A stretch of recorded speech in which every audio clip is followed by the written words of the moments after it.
లోనే బెట్టింగ్ యాప్స్కి సంబంధించి ఎవరైతే ప్రమోషన్స్ చేస్తున్నారో సో నటులకు సంబంధించి అలాగే టీవీ ఆర్టిస్టులకు సంబంధించి యూట్యూబర్కి సంబంధించి 11 మందిపై కేసులు పంజాగుట్లో నమోదైనటువంటి పరిస్థితి కనిపిస్తుంది. సో ప్రధానంగా దీనికి సంబంధించి చాలా కీలకంగా ఒక అంశం అయితే వస్తుంది. కేవలం చిన్నవాళ్ళకైనా కేసులు, పెద్దవాళ్ళకు ఉండవా, సెలబ్రిటీలకు ఉండవా అనేటువంటి ప్రశ్న కూడా లేవనెత్తున్నాయి. దీనికి సంబంధించి సజ్జనార్ ఎప్పటి నుంచో పోరాటం చేస్తున్నారు అనే కీలకంగా బెట్టింగ్ యాప్స్ వల్ల నష్టపోవద్దు, అలా ఎవరైతే ఇన్ఫ్లుయెన్స్ ఉన్నారో వారిపై చట్టపరంగా చర్యలు తీసుకుంటామని పదే పదే చెప్తున్నటువంటి పరిస్థితి. సో ఈ నేపథ్యంలోనే 11 మందిపై కేసు నమోదైంది. ఈరోజు సాయంత్రంలోగా వారు హాజరు కావాలి, విచారణకు హాజరు కావాలని అక్కడ నోటీసులో పేర్కొన్నటువంటి పరిస్థితి కూడా కనిపిస్తుంది. ఎవరెవరికి నోటీసులు వచ్చాయి, చట్టపరంగా వెళ్తున్నటువంటి పరిస్థితి. కానీ ప్రధానంగా నష్టపోతున్నటువంటి వారి సంఖ్య పెరుగుతుంది. మరణాల సంఖ్య కూడా అదే 1000కి పైన ఉన్నటువంటి పరిస్థితి.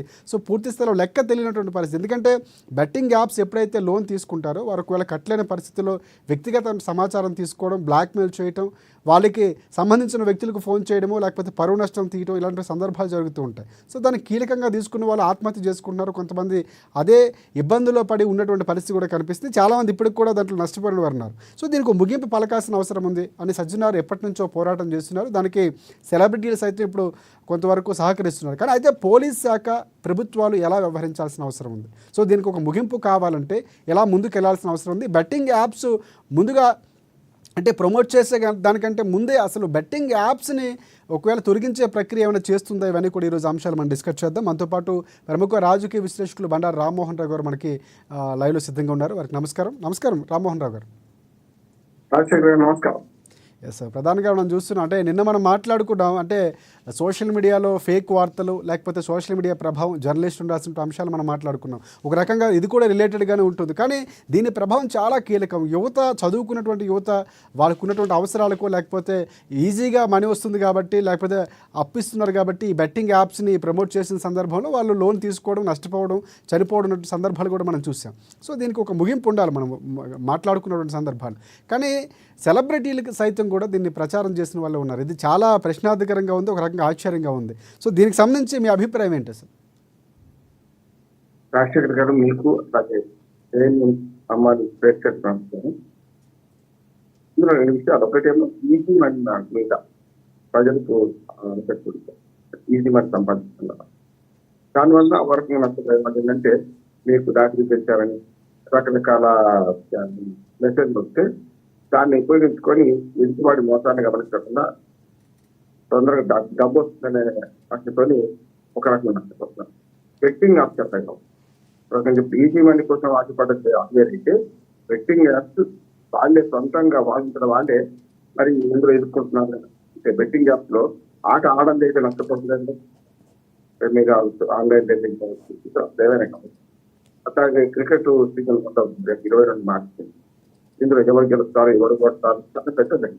కానీ గెలుపోవటం కాకుండా సిస్టర్ కొడతారా, ఫోర్ కొడతారా, లేకపోతే ఒకే రన్ చేస్తారా, అవుట్ అవుతారా, డక్ అవుట్ అవుతారా, అవుట్ లో కూడా మరి ఇన్ని రకాలుగా వాళ్ళు యాప్స్ వాళ్ళు పెట్టించుకోండి. అంటే ప్రతి వాళ్ళకి ఒక బెట్టింగ్ అట్లా ఇవన్నీ ఏమైందంటే కేవలం స్పెక్యులేషన్, అంటే కేవలం ఊహ మాత్రమే. అంటే ఒక మాట చెప్తాను, జ్యోతిషం గురించి మాట్లాడుతూ ఎప్పుడు చెప్పేవాడిని, రైలు వస్తుంది రాదు రెండే ఉంటాయి. అయితే వస్తుంది లేకుండా రాదు. 50% ఛాన్స్. ఇవి అట్లా కాదు. 50% ఛాన్స్ అంటే 2-3% అంటే ఎక్కువ ఛాన్స్ తక్కువ ఉంటుంది. 2% నుంచి 50% ఛాన్స్ ఉంటుంది. డక్ అవుట్ అవుతారా లేదా ప్రశ్న ఒకటే ఇచ్చిన అనుకోండి, అప్పుడు ఒకటే ప్రశ్న అవుతారు లేదు. కానీ అట్లా కాకుండా అవుట్ ఏ రకంగా అవుతారు అని పెట్టింది అనుకోండి, 4 రకాలు అవుతారు. డబ్బులు అవుతారా, డక్ అవుట్ అవుతారా, అవుట్ అవుతారా, ఇట్లా. అంటే అప్పుడు 20% ఛాన్స్ అవుతుంది. అంటే అట్లా ఆ రకంగా చూసుకుంటే ప్రశ్న తప్ప అయితే జవాబు తప్పు వస్తుంది. ఇప్పుడు ఒక రకంగా మనకి వచ్చిన ప్రశ్న వేస్తారు. ఎవరైనా మనం చెప్తే మీ భార్యని ఇప్పుడు మీరు కొడుతున్నారా, మానేస్తారా? ఒకటే చెప్పాలి, కొడుతున్నాను చెప్తే మానేస్తారు. అంటే మీకు మళ్ళీ వివరంగా ఉండాలి. అంటే కొడుతున్నానంటే తప్పు, మానేస్తానంటే అంతకుముందే కొడుతుంది. కనుక కొడుతున్న తప్పు అవుతుంది, మానేస్తానంటే అంతకుముందు కొట్టినట్టే అది తప్పు అవుతుంది. కనుక తప్పుడు ప్రశ్న తప్పు.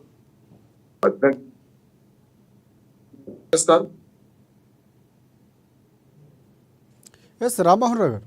చెప్పండి. ఎస్ మధ్యలో వాయిస్ కట్టింది, కంటిన్యూ చేయండి, చెప్పండి. ఎస్ రామ్మోహన్ రావు గారు, కంటిన్యూ చేయండి.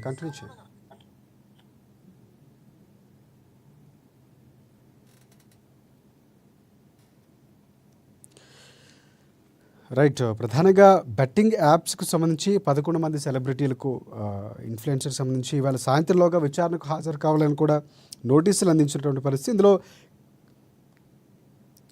కీలకమైనటువంటి యాంకర్లు అంటే విష్ణుప్రియ గానీ, లేకపోతే రీతు చౌదరి గానీ, హర్ష సాయి, సో ఇలాంటి వాళ్ళు ఉన్నారు.